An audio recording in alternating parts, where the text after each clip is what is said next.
Story 1. The Haunting of Room 307. Emily's hands trembled slightly as she fumbled with the keys, her heart pounding in her chest. The old metal key felt cold and heavy in her grasp as she stood before the door of room 307. The motel's hallway was dimly lit, the flickering fluorescent lights casting long, eerie shadows across the worn carpet. The air was thick with the musty scent of mildew and something else, something faintly metallic, like old blood. Emily had never thought she would end up in a place like this. She was a small-town girl from the Midwest, someone who had grown up in a tight-knit community where everyone knew each other's names. Life had been simple back then, full of small joys and predictable routines. But that was before everything changed, before the incident that made her run. It had been a mistake, one foolish decision that spiraled out of control, leaving her no choice but to leave everything behind. Washington, D.C. seemed like the perfect place to start over, a city big enough to swallow her whole, where she could disappear into the crowds and forget the life she left behind. The motel job wasn't glamorous, but it was steady, and it came with a room where she could lay low. She had been working at the motel for only a few weeks, and most of her days were uneventful. Cleaning rooms, making beds, vacuuming carpets, mundane tasks that kept her mind occupied and her body moving. But something about room 307 was different. Even before she was assigned to clean it, she had heard the stories, the whispers among the staff. They said the room was cursed, that strange things happened to anyone who stayed there. The previous housekeeper, a woman named Maria, had been found wandering the streets, her mind shattered. Emily had seen her once, before she was taken away to the hospital. Maria's eyes had been wide and vacant, her mouth moving in silent terror. The memory sent a shiver down Emily's spine. The manager, a grizzled old man named Frank, had warned her about the room on her first day. "Stay away from that room unless you're told to clean it," he had grumbled, his eyes narrowing with something that looked almost like fear. "Bad things happen in there. We don't rent it out unless we have to." Emily had laughed it off at the time, thinking it was just another ghost story meant to scare the new girl. But now, standing before the door, she wasn't so sure. There was something oppressive about the room, something that made the hairs on the back of her neck stand on end. She swallowed hard, forcing herself to insert the key into the lock. The door creaked open with a groan, revealing the dark interior of the room. She hesitated for a moment, her hand lingering on the doorknob. The air inside was stale, thick with a sour smell that made her wrinkle her nose. The smell was the first thing that struck her, a pungent odor that clung to her nostrils and refused to let go. It was the smell of something old and rotting, mixed with the acrid scent of something burnt. She gagged, covering her nose with her sleeve as she stepped inside. The room was dark, the curtains drawn tight against the daylight outside.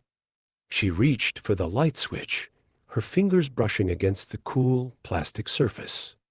The overhead light buzzed to life, casting a dim yellowish glow over the room. It was a standard motel room, with a queen-sized bed, a small dresser, and a television mounted on the wall. The bed was unmade, the sheets tangled and stained, as if someone had thrashed around in their sleep. The carpet was threadbare, the pattern barely visible under years of grime. But it wasn't the disarray of the room that unnerved her. It was the feeling of being watched, as if a pair of unseen eyes were tracking her every move. Emily's breath hitched in her throat, and she forced herself to step inside, closing the door behind her with a soft click. She set her cleaning supplies down on the dresser, her eyes darting nervously around the room. The feeling of unease grew stronger with each passing second, her skin prickling with cold sweat. She tried to shake it off, telling herself that it was all in her head. There was nothing here, nothing to be afraid of. But as she moved further into the room, the feeling only intensified. It was as if the walls were closing in on her, the air growing thicker, heavier, until it felt like she was suffocating. Emily's hands shook as she pulled back the curtains, letting in the weak daylight that filtered through the grimy windows. The view outside was nothing special, a parking lot filled with cracked asphalt and a few scraggly bushes. But as she stared out at the world beyond, she felt a sudden, inexplicable urge to run, to get out of that room and never look back. It was the same feeling she had felt in her past, when everything had gone wrong, and she knew she had to escape. The sense of impending doom was overwhelming, and for a moment, she considered leaving the room as it was, abandoning her cleaning supplies and running down the hall. But she couldn't. She had a job to do, and she couldn't afford to lose it. The motel was her refuge, the one place where she could be anonymous, where no one would find her. If she left now, she would have to start over again, and she wasn't sure she had the strength to do that.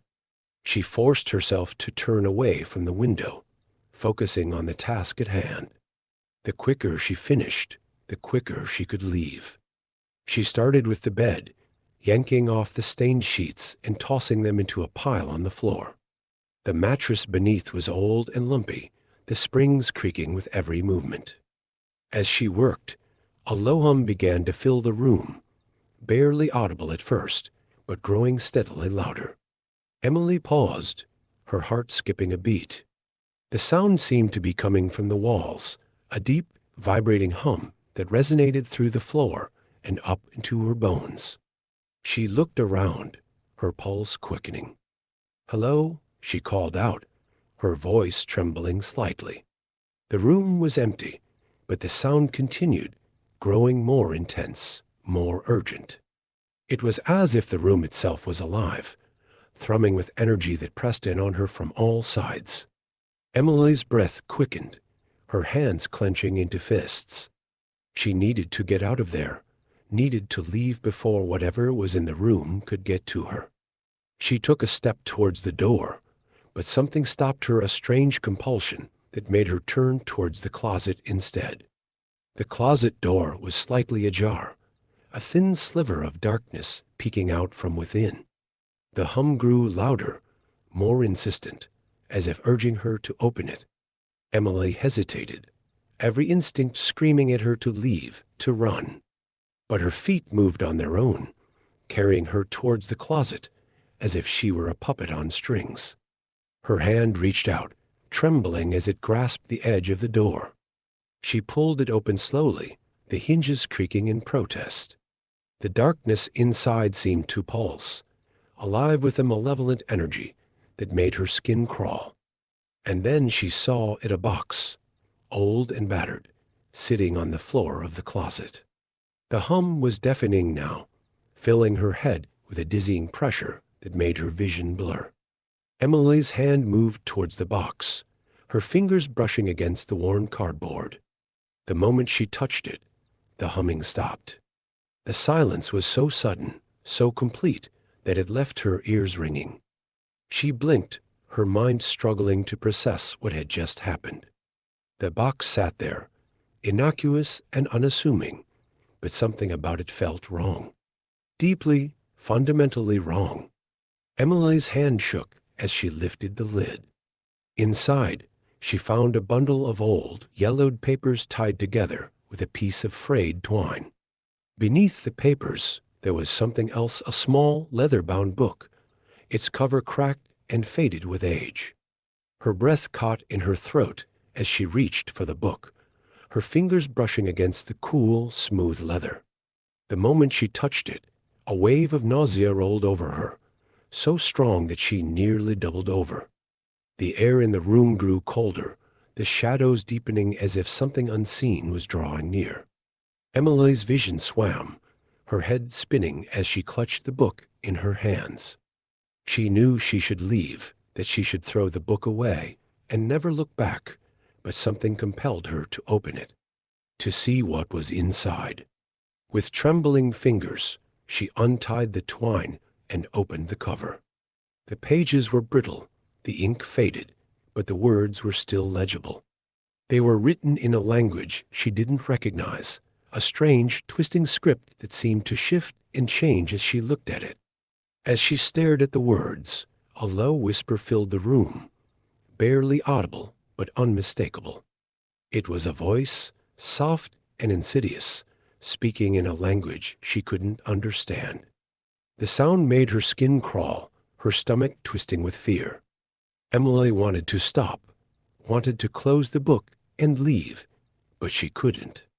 Her eyes were glued to the page, the words pulling her in, dragging her down into their depths.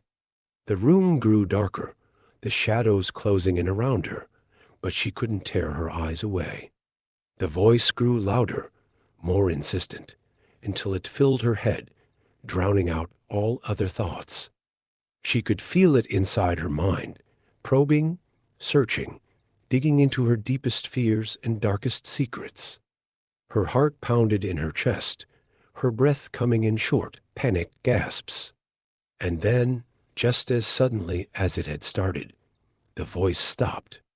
The room was silent once more, the oppressive weight lifting from her shoulders.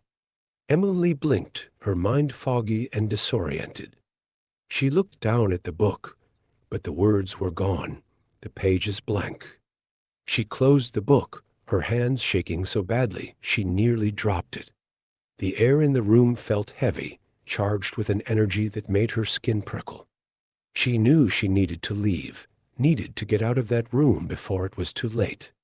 But as she turned to go, the door slammed shut with a deafening bang. The lights flickered, the room plunging into darkness.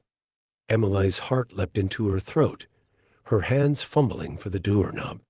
But it wouldn't budge, the door refusing to open no matter how hard she pulled.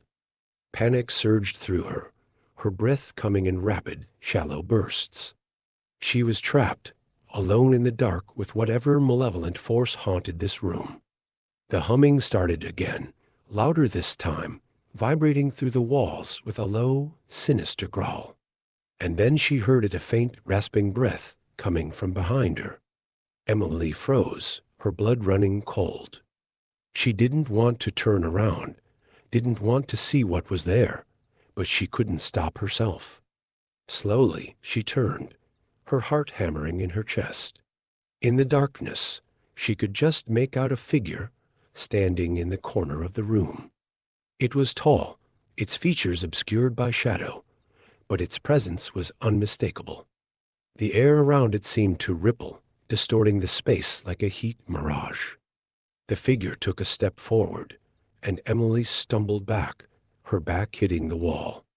Her breath came in ragged gasps, her mind screaming at her to run, to fight, to do something, but she was paralyzed with fear.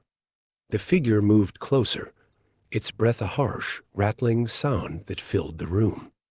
Emily could see it more clearly now, a man, his face twisted in a grotesque grin, his eyes burning with a malevolent light. His skin was pale, almost translucent, and his fingers were long and claw-like, reaching out towards her. She screamed, the sound tearing from her throat in a raw, desperate cry.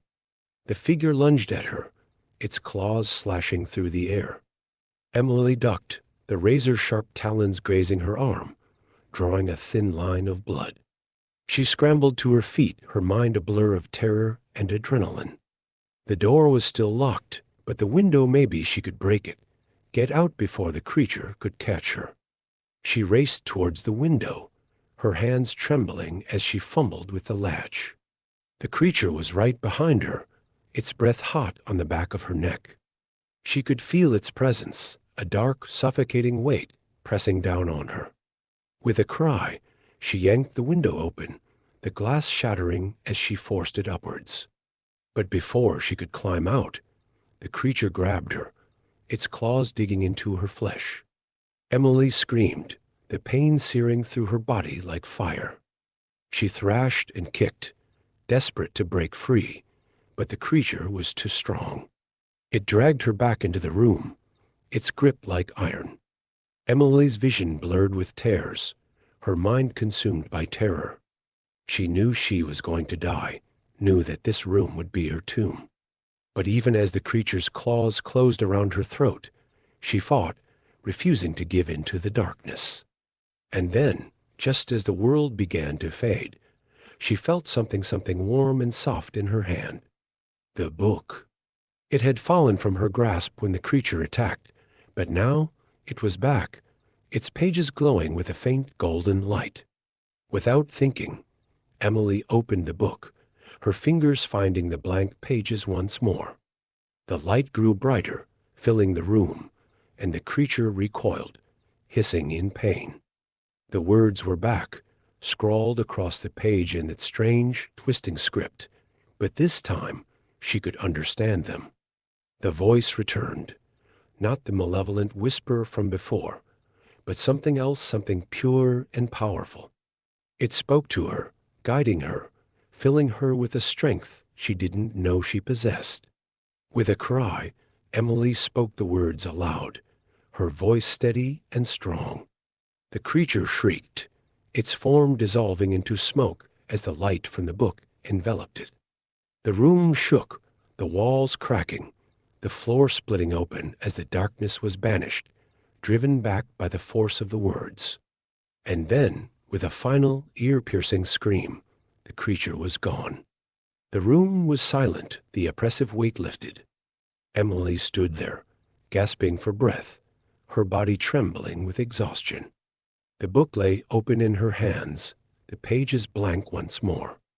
She didn't know how long she stood there, her mind struggling to comprehend what had just happened. But eventually, she found the strength to move, to leave the cursed room behind. The door opened easily now, the hallway beyond quiet and empty.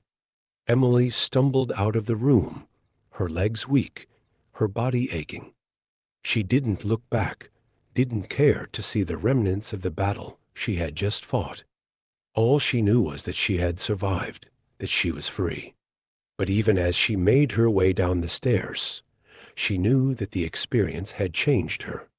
The darkness she had faced in that room was something she would carry with her for the rest of her life, a scar etched deep into her soul, and though she had won, she knew that the true horror of room 307 was something she would never be able to escape. Story 2: The Vanishing Guests of Sunset Motel. The rain was coming down in sheets, the relentless downpour turning the rural road into a slick, treacherous path. Mark's windshield wipers worked furiously, but they barely made a difference. The darkness was oppressive, and the only light came from the occasional flash of lightning, illuminating the road ahead for just a split second before plunging everything back into darkness. Mark had been driving for hours. His original plan had been to make it home by nightfall, but a series of wrong turns and unforeseen delays had stretched the journey out longer than he had anticipated. Now exhaustion was beginning to set in, and the storm only made things worse. He needed to find a place to stop for the night, somewhere safe and dry where he could rest. He had been scanning the roadside for signs of life, anything that might indicate a town or even just a gas station, but so far there had been nothing but trees and the occasional dilapidated barn. His phone's GPS was useless out here, in the middle of nowhere, with no signal to guide him. The road was deserted, not a single car in sight. He felt utterly alone, cut off from the rest of the world by the storm.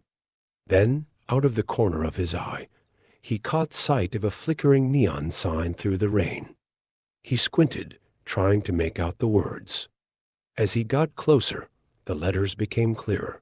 Sunset Motel. The S was burnt out, leaving it as Unset Motel, but Mark didn't care. It was a place to stop, and that was all that mattered. He turned into the gravel driveway, the tires crunching under the weight of his car. The motel was a single-story, L-shaped building, with a row of rooms each marked by a faded number. The exterior was run down, the paint peeling from the walls, and the lights outside the rooms flickered weakly in the storm.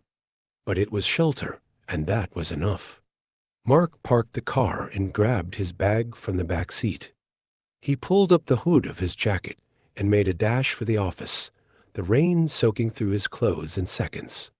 He pushed open the door, setting off a small bell that jingled above him.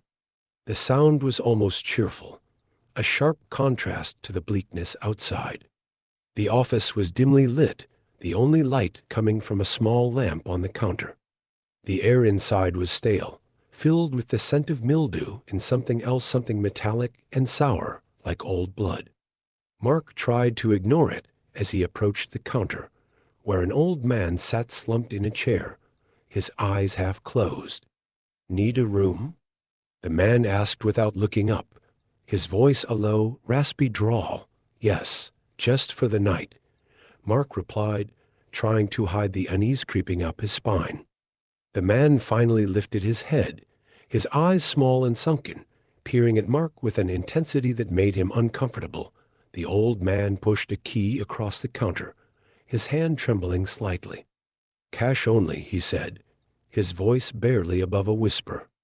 Mark nodded, pulling out his wallet and handing over the cash. As their hands brushed, Mark felt a chill run through him. The old man's skin was cold and clammy, like something that had been left in the dark for too long. "Room 7, the man said, pointing down the row of doors. "You'll be fine there." Mark muttered a thanks and grabbed the key, eager to get out of the office and away from the unsettling man. As he stepped back out into the rain, he couldn't shake the feeling that he was being watched. The sensation made his skin crawl, but he pushed it aside, convincing himself that it was just his exhaustion playing tricks on him. He found room 7 easily, the door marked by a rusty metal number that barely clung to the wood. The key turned in the lock with a heavy, grinding sound, and the door creaked open on stiff hinges. The room inside was dark, the air thick with the same musty smell he had noticed in the office. Mark reached for the light switch, his fingers brushing against the wall, until he found it. The overhead light buzzed to life, casting a dim yellowish glow over the room. It was small, with a single bed, a dresser, and a television that looked like it hadn't been used in years. The bedspread was stained and threadbare, and the carpet was worn down to the fibers. The sight of the room filled him with a sense of dread, but he was too tired to care. All he wanted was to get out of his wet clothes and sleep, to forget the storm raging outside. He closed the door behind him and locked it, then tossed his bag onto the bed and began peeling off his soaked jacket. As he did, he noticed something odd. There were no other cars in the parking lot, and yet the motel sign had been lit. Was he the only guest? The thought unsettled him, but he shook it off. Maybe the other guests had parked around the back, or maybe they were already asleep. It didn't matter. He stripped down to his undershirt and boxers, throwing his wet clothes over a chair to dry. The room was cold, and he shivered as he climbed into the bed, pulling the thin blanket over himself. The sheets felt damp against his skin, but there was nothing he could do about it. He turned off the light and settled in, trying to get comfortable. But sleep didn't come easily. The wind howled outside, rattling the window panes, and every creak and groan of the old building set his nerves on edge. He lay there for what felt like hours, his mind racing, unable to shake the feeling that something was wrong. Just as he was about to drift off, he heard a faint sound, barely audible over the storm. It was coming from the hallway outside his room. Mark froze, his heart pounding in his chest as he strained to listen. Footsteps. They were soft at first, barely more than a whisper against the carpet. But they grew louder, closer, until they were right outside his door. Mark held his breath, his body tensing as he listened. The footsteps stopped, and for a moment, there was nothing but the sound of the wind and rain. Then, a soft knock on the door. Mark's breath caught in his throat. Who could it be at this hour? He hadn't seen anyone else at the motel, and the old man in the office hadn't mentioned any other guests. His mind raced with possibilities, each more unsettling than the last. The knock came again, a little louder this time. Mark's hand hovered over the bedside lamp, ready to turn it on if he needed to. He took a deep breath, trying to steady his nerves, then called out, "Who is it?" There was no answer. The silence stretched on, thick and oppressive, broken only by the occasional creak of the building settling. Mark slowly reached for the lamp, his fingers brushing the switch. Just as he was about to turn it on, he heard a voice, soft, almost a whisper, coming from the other side of the door. "Let me in." The words sent a chill down his spine. There was something off about the voice, something that made the hairs on the back of his neck stand on end. It was too soft, too quiet, as if it had been spoken by someone who wasn't used to talking. Mark didn't respond. His instincts told him to stay quiet, to pretend he hadn't heard anything. But the voice came again, a little louder this time, more insistent. "Please, let me in." His heart raced as he debated what to do. Every fiber of his being screamed at him to stay put, to ignore the voice and wait for it to go away. But there was a part of him, a small irrational part, that was curious. Who was out there? Why did they want to come in? He hesitated for a moment longer, then slowly got out of bed, his bare feet cold against the carpet. He crept towards the door, moving as quietly as possible, and pressed his ear against it. The voice was silent now, but he could feel someone or something on the other side, waiting. He reached for the doorknob, his hand trembling as he touched the cold metal. He hesitated, his mind racing, then slowly turned the knob. The door opened a crack, just enough for him to peer out into the hallway, but there was no one there. The hallway was empty, the only light coming from the flickering bulb above the office door at the far end.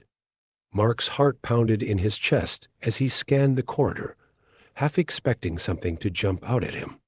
But there was nothing, just the empty hallway and the sound of the storm outside.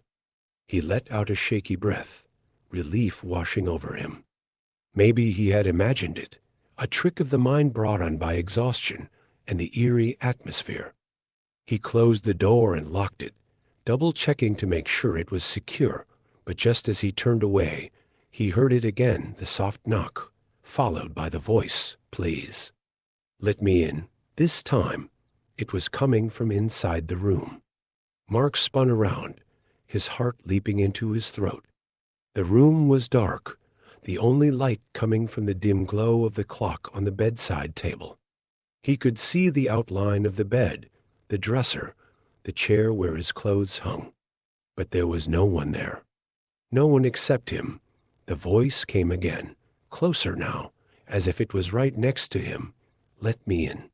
He backed away, his breath coming in rapid, shallow gasps. His mind raced, trying to make sense of what was happening. Was he going crazy? Was this some kind of nightmare? But the fear was real, the cold sweat on his skin, the pounding of his heart. He stumbled back to the bed, his eyes darting around the room, searching for the source of the voice. And then he saw it, a shadowy figure standing in the corner, barely visible in the darkness. It was tall and thin, its features obscured, but he could feel its eyes on him, watching him. Mark's breath caught in his throat as the figure stepped forward, moving slowly, deliberately, towards him. He wanted to scream, to run, but his body was frozen with terror. The figure reached out a hand, the fingers long and skeletal, and touched his arm. The touch was cold, colder than anything he had ever felt, like ice seeping into his bones. Mark gasped, the breath torn from his lungs as the cold spread through his body, numbing him. The figure leaned in close, its face inches from his, and whispered in his ear, "You shouldn't have come here." The words sent a shock of fear through him, jolting him out of his paralysis. He jerked away from the figure, stumbling back towards the door. He fumbled with the lock, his hands shaking so badly he could barely get it open. But finally, he managed to turn the knob and yank the door open. He bolted out into the hallway, the cold air hitting him like a slap in the face. He didn't stop to think, didn't stop to look back. He ran, his bare feet slapping against the cold floor as he fled the room and the figure that haunted it. He burst out into the parking lot, the rain drenching him instantly, but he didn't care. He sprinted to his car, threw open the door, and jumped inside. His hands were trembling so violently that it took him 3 tries to get the key into the ignition. The engine roared to life, and he slammed the car into reverse, backing out of the parking lot with the tires screeching on the wet pavement. He didn't look back at the motel, didn't want to see if the figure was following him. He sped down the road, the car skidding on the slick asphalt as he drove as fast as he could, desperate to put as much distance between himself and the Sunset Motel as possible. His heart was pounding, his breath coming in ragged gasps as he replayed the events of the night over and over in his mind. What had he seen? What had been in that room with him? The questions gnawed at him, but he didn't have any answers. All he knew was that he had to get away, to escape whatever malevolent force haunted that place. Hours passed in a blur as he drove, the storm finally beginning to let up as the first light of dawn broke over the horizon. He didn't stop until he reached a small town miles away, where he pulled into a gas station and parked the car. He sat there for a long time, his hands still gripping the steering wheel, his body trembling with the aftershocks of fear. He knew he should go inside, get something to eat, maybe call someone. But he couldn't move, couldn't bring himself to step out of the car. Finally, after what felt like an eternity, he forced himself to get out. His legs were unsteady, his body aching from the tension that had gripped him for hours. He stumbled into the gas station, the harsh fluorescent lights making him wince. He bought a cup of coffee and a newspaper, then sat down at one of the small tables by the window. His hands shook as he sipped the coffee, the warmth barely making a dent in the cold that had settled deep in his bones. As he flipped through the newspaper, his eyes landed on a small article buried in the back pages. The headline caught his attention: Mysterious Disappearances at Sunset Motel. Mark's blood ran cold as he read the article. It detailed a series of strange disappearances at the motel, guests who had checked in but never checked out. The local authorities had investigated, but no evidence had ever been found, and the cases remained unsolved. He felt a chill run down his spine as he realized how close he had come to being one of those victims. If he hadn't left when he did, would he have vanished too, lost to whatever dark force haunted that place? He set the newspaper down, his mind racing. He had escaped, but he couldn't shake the feeling that it wasn't over, that the motel, or whatever malevolent force inhabited it, wasn't finished with him. As he sat there, staring out the window at the rain-soaked world outside, he couldn't help but feel that something was watching him, that even now, miles away from the Sunset Motel, he wasn't truly safe, and in that moment, Mark knew one thing for certain: he would never, ever return to that place. Because some doors, once opened, can never be closed. Story 3: The Faceless Man. The first thing Jane noticed as she drove down the desolate road was the fog. It rolled in thick and heavy, an opaque blanket that swallowed the landscape whole, reducing the world around her to a mere whisper. The headlights of her car cut through it feebly, illuminating just enough of the cracked asphalt to keep her on course. Beyond that, everything was shrouded in a ghostly haze, the world beyond the road disappearing into nothingness. Jane had been driving for hours, her initial excitement about the solo road trip fading into a dull exhaustion. She had planned this trip as an escape away to clear her mind after a particularly difficult breakup. The open road, the freedom to go wherever she wanted, had seemed like the perfect antidote to her heartache. But as the miles stretched on and the fog began to close in, she started to feel a gnawing sense of unease. The sun had set hours ago, and she hadn't seen another car or sign of life since. The road wound through dense forest, the trees on either side standing like silent sentinels in the mist.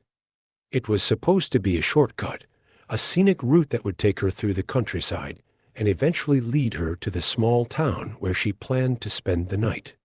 But now, she wasn't so sure she hadn't taken a wrong turn somewhere.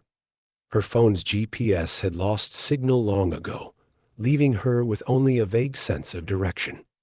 She glanced at the clock on the dashboard. It was nearing midnight. Her eyes burned from staring at the road, and her muscles ached from the tension that had settled into her body. She needed to find a place to stop, somewhere to rest and shake off the creeping fatigue that was beginning to cloud her thoughts. As if an answer to her unspoken wish, the faint outline of a building began to materialize through the fog. Jane's heart leaped with relief as she realized it was a motel, the neon sign flickering weakly in the murk. She could just make out the words, Clearview Motel. It seemed out of place, a relic from another time, the kind of place that might have been popular decades ago when road trips were more common. Now it looked as though it had been forgotten by the world, left to decay in the middle of nowhere. But Jane didn't care about the state of the motel. All she wanted was a bed and a few hours of sleep before continuing her journey in the morning. She pulled into the empty parking lot, her tires crunching on the gravel. The building was a single-story structure, the paint peeling from the walls, the windows dark and lifeless. The sign above the office door buzzed with a faint electrical hum, casting a sickly green light onto the cracked pavement below. She parked the car and stepped out into the cool night air, pulling her jacket tighter around her as the fog swirled around her feet. The world was eerily quiet, the only sound the soft whisper of the wind as it rustled through the trees. Jane hesitated for a moment, feeling a strange reluctance to go inside, but the thought of driving any further in her exhausted state was unbearable. She crossed the lot and pushed open the door to the office, the bell above it jingling softly. The interior was dimly lit, the air thick with the smell of dust and something else, something faintly metallic, like old blood. The walls were lined with faded photographs, their colors washed out by time. A small desk sat in the center of the room, behind which an elderly man sat slumped in a chair, his head nodding as if he were on the verge of sleep. Jane cleared her throat, and the man jerked awake, blinking blearily at her. He was thin, almost skeletal, with deep-set eyes that seemed too large for his gaunt face. His skin was pale and waxy, stretched tight over his bones, giving him the appearance of a corpse that had been reanimated. But when he spoke, his voice was surprisingly strong, a low rasp that seemed to echo in the stillness of the room. "Need a room?" he asked, his eyes narrowing as he studied her. "Yes, please," Jane replied, trying to keep the unease out of her voice. "Just for the night," the man nodded slowly, his gaze lingering on her for a moment longer before he reached under the desk and pulled out an old-fashioned key. He handed it to her with a bony hand, his fingers brushing against hers for a fraction of a second. The touch sent a shiver down her spine, though she couldn't say why. "Room 12, he said, his voice dropping to a whisper. End of the hall. Jane took the key and offered a polite smile, though it felt forced. "Thank you." The man didn't respond, his eyes already drifting back to the half-sleep he had been in before she arrived. Jane turned and left the office, the door closing with a soft click behind her. The fog was thicker now, wrapping around her like a cold, damp blanket as she made her way to the room. The motel was deathly quiet, the only sounds the soft crunch of her footsteps on the gravel and the distant hoot of an owl. She found room 12 at the far end of the building, just as the man had said. The door was old, the paint chipped and peeling, and the number hung crookedly on a single rusted nail. She hesitated for a moment, that same strange reluctance tugging at her, but she pushed it aside and unlocked the door. The room inside was as old and worn as the rest of the motel. A single bed with a lumpy mattress sat against one wall, covered in a threadbare blanket. A small dresser stood opposite the bed, its surface scratched and stained. There was a television in the corner, a relic from the 1980s, with a thick layer of dust covering the screen. The air was heavy with the scent of mildew and something else, something faintly sweet, like decaying flowers. Jane stepped inside and closed the door behind her, locking it with a sense of finality. She set her bag down on the bed and looked around the room, taking in the faded wallpaper and the cobwebs that clung to the corners of the ceiling. It was clear that the room hadn't been cleaned in years, maybe even decades. She felt a wave of exhaustion wash over her, so powerful that it nearly knocked her off her feet. The bed, despite its lumpy appearance, was the only thing that mattered now. She needed sleep desperately. She kicked off her shoes and lay down on the bed, pulling the blanket up around her shoulders. The mattress sagged beneath her weight, the springs creaking in protest. As she settled in, she noticed something odd. The room was cold, far colder than it should have been, even with the cool night air outside. The chill seemed to seep into her bones, making her shiver beneath the thin blanket. She reached for the lamp on the bedside table, hoping to find a thermostat or a heater, but the lamp flickered and went out before she could turn it on. Jane frowned and reached for the lamp again, but it was dead. The room was plunged into darkness, the only light coming from the faint glow of the moon through the fogged-up window. She sighed and pulled the blanket tighter around her, trying to get comfortable. It was just a bad bulb, she told herself. Nothing to worry about. But as she lay there in the darkness, the cold growing more intense, she couldn't shake the feeling that something was wrong. There was a presence in the room, something she couldn't see but could feel all around her. It pressed in on her from all sides, a suffocating weight that made it hard to breathe. Jane's heart began to race, her pulse pounding in her ears. She tried to convince herself that it was just her imagination, that she was tired and her mind was playing tricks on her. But the feeling wouldn't go away. It grew stronger, more insistent, until it was impossible to ignore. Then she heard it, a soft rustling sound, like fabric brushing against the floor. It was faint at first, barely more than a whisper, but it grew louder, closer, until it was right next to her. Jane's breath caught in her throat as she slowly turned her head towards the source of the sound.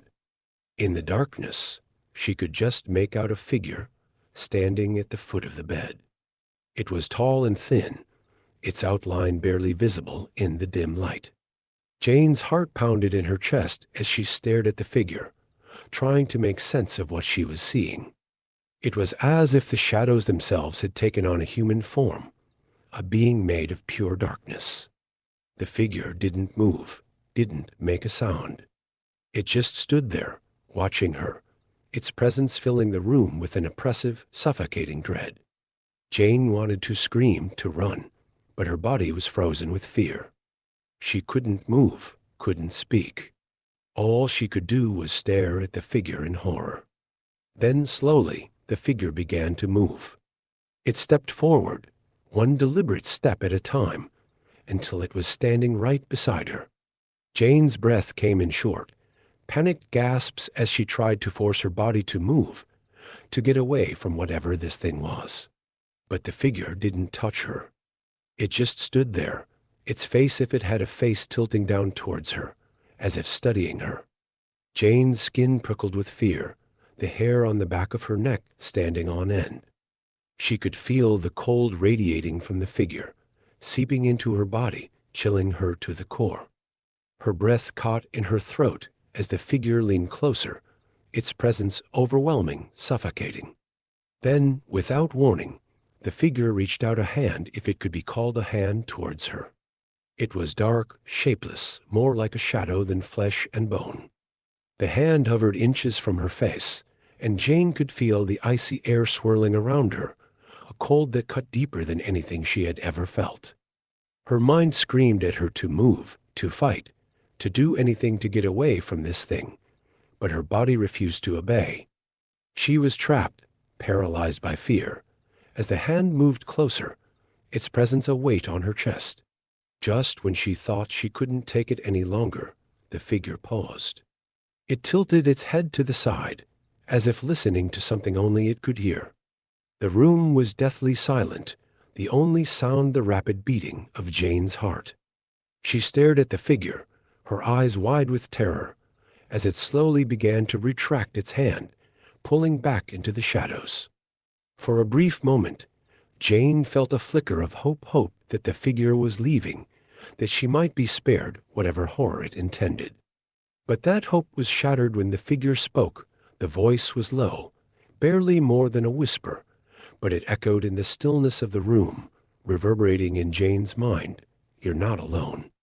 The words sent a shockwave of fear through her, more terrifying than anything she had experienced up to that point.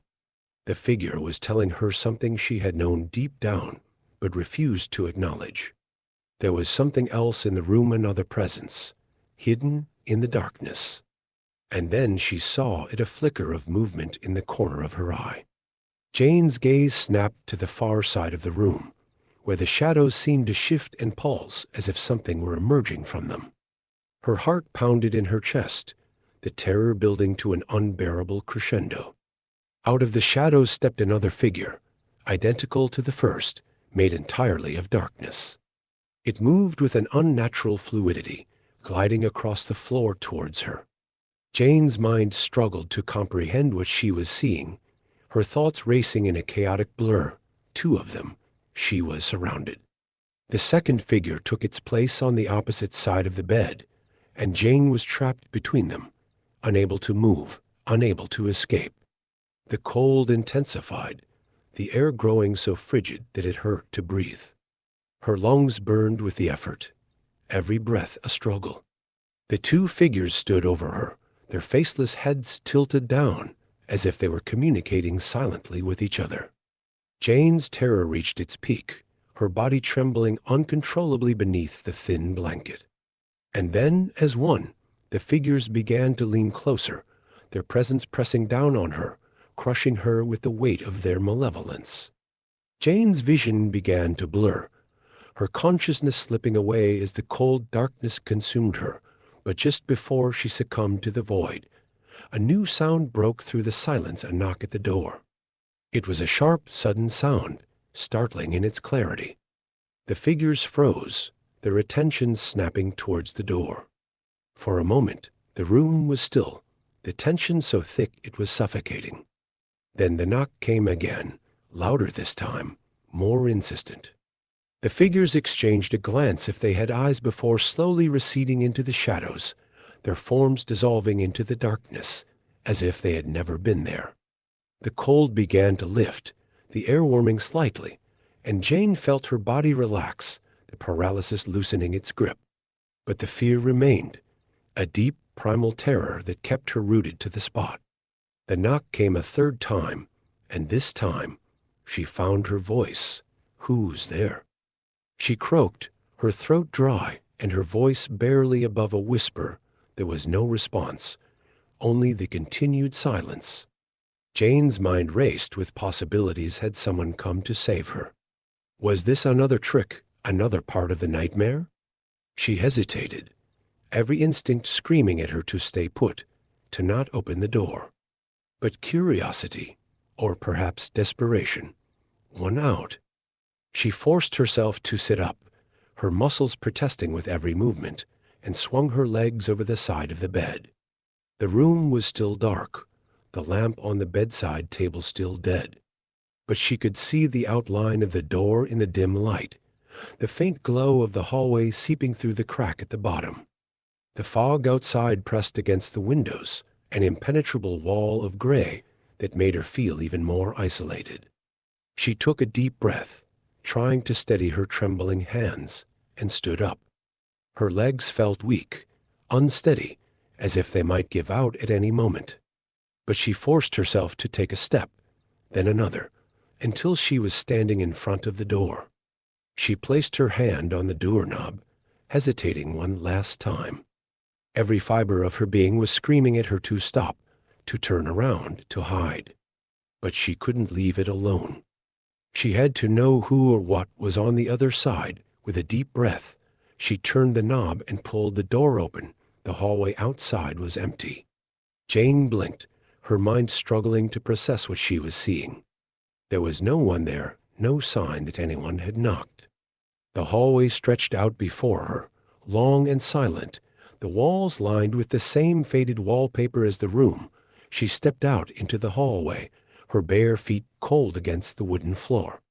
The air was thick with the smell of damp wood and old carpet, and the fog outside seemed to press even closer against the windows, making the world beyond seem even more distant. But as she stood there, staring down the empty hallway, she heard it again, the rustling sound, like fabric brushing against the floor. Her heart leaped into her throat, and she spun around, expecting to see the figures emerging from the shadows once more, but the hallway remained empty.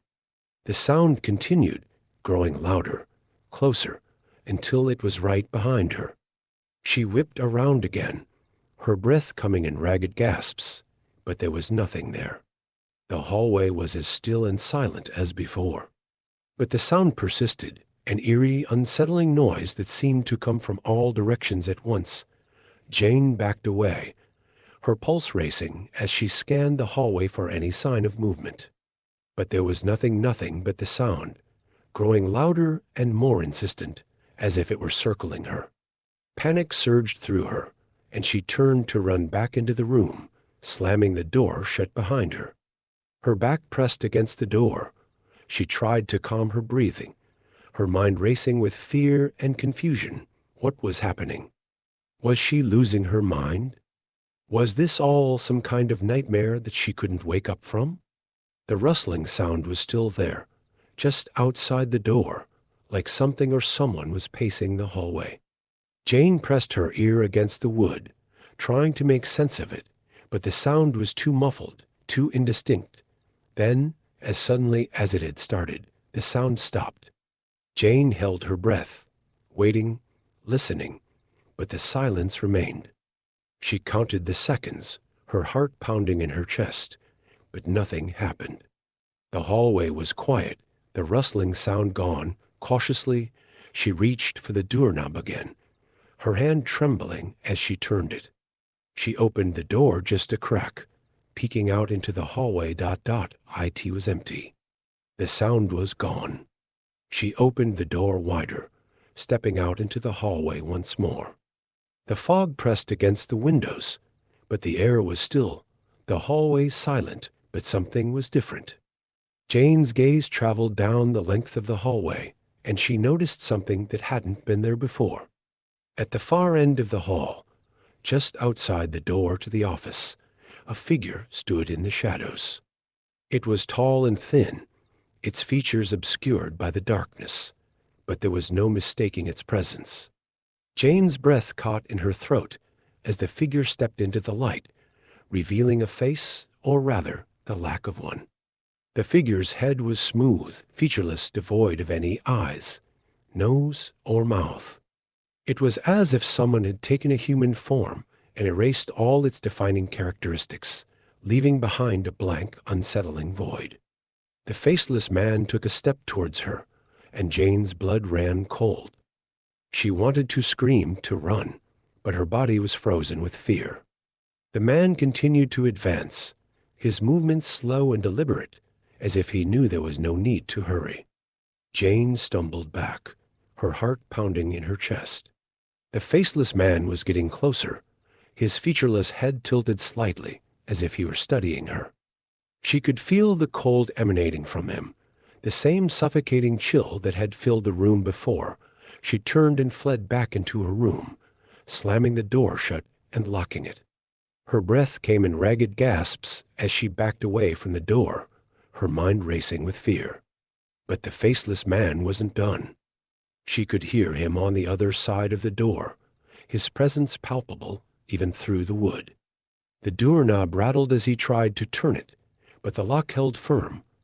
Then came the knock, sharp, deliberate, echoing in the silence of the room. "Let me in." The voice was the same as before, but now it was clear, distinct, and unmistakable. Jane's blood turned to ice as the faceless man spoke again, his tone calm, almost gentle. "Let me in." Jane shook her head, backing away further until she hit the wall. She couldn't let him in. She couldn't. But the knocking persisted, growing louder, more insistent. The doorknob rattled harder, the door shaking as if it were about to burst open at any moment. "Let me in, Jane." Her name. He knew her name. Panic surged through her, and she ran to the window, desperate for an escape. But the fog was too thick, the world outside an impenetrable wall of gray. There was nowhere to go, nowhere to hide. The knocking became pounding, the door trembling under the force of the faceless man's blows. Jane covered her ears, trying to block out the sound, but it was useless. He was everywhere, his voice, his presence, filling every corner of the room. "Let me in, Jane." She sank to the floor, tears streaming down her face as the terror overwhelmed her. There was no escape. He would get in. He would take her. And then, as suddenly as it had started, the pounding stopped. Jane froze, her breath hitching in her throat as the silence returned. She waited, every muscle in her body tense, expecting the door to burst open at any moment, but nothing happened. She waited longer, her heart pounding in her ears, but the silence remained unbroken. Slowly, cautiously, she opened her eyes and looked towards the door. It was still closed. The room was still. She waited, her breath coming in shallow gasps, but the faceless man did not return. The door remained closed, the silence unbroken. Had he gone? Was it over? She didn't trust it. She couldn't. The fear was too deep to raw, but there was nothing else she could do. Slowly, she got to her feet, her legs shaky and weak beneath her. She approached the door, her hand hovering over the doorknob.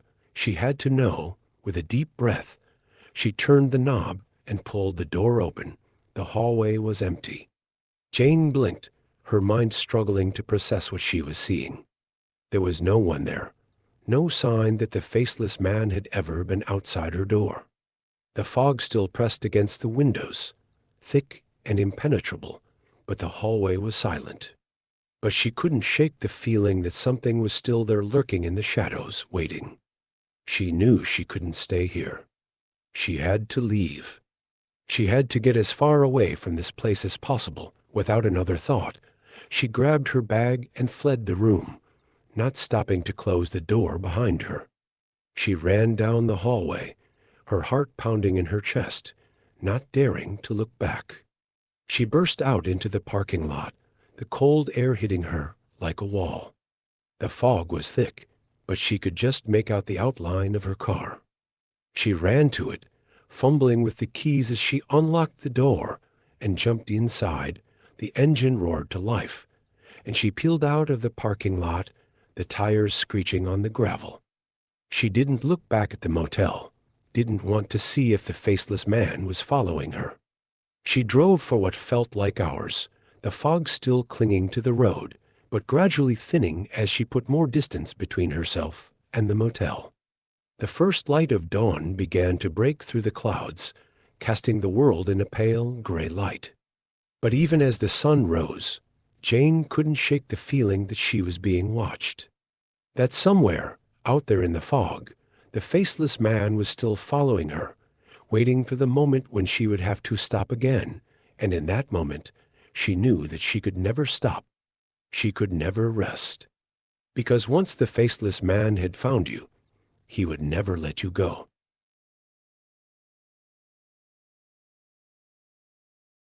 Hey there, it's Mr. Night Horror. If you enjoyed this eerie journey and want to dive deeper into the shadows with us, Don't forget to subscribe and hit the notification bell. Thanks for watching, and I'll be back with more spine-chilling tales tomorrow.